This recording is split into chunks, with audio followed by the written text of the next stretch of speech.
గిటారుగా ఓ శ్రీ శ్రీ ఖం గణపతయే వరధా సర్వజనం మే వశమానయ స్వాహా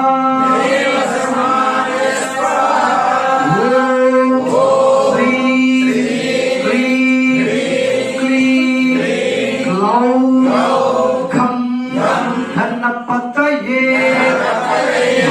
వరధా సర్వజనం మే వశమానయ స్వాహా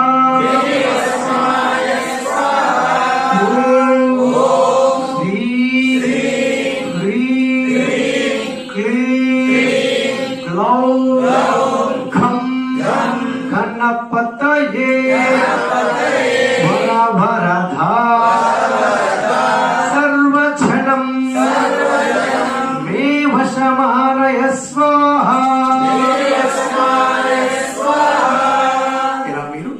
ఒక్కొక్క అక్షరం స్పష్టంగా చేస్తే అప్పుడు కుండలి జాగృతీకరణ మూలాధార చక్రం నుండి ఈ యొక్క వెన్నెముక చివరి భాగం నుండి ఈ యొక్క శిరస్సు పైన ఉండేటటువంటి సహస్రార చక్రం వరకు ప్రతి చక్రంలో ఏవైనా నెగటివ్ ఫోర్స్ ఉంటే పూర్వజన్మ సంబంధమైనటువంటి పాపకర్మలు ఏవైనా ఉంటాయి వాటిని పూర్తిగా దగ్ధం చేసి మీకు సంపూర్ణమైన శక్తినిచ్చేటటువంటి ప్రతి శక్తి కూడా ఈ యొక్క అక్షరంలో ఉంది. అలాగే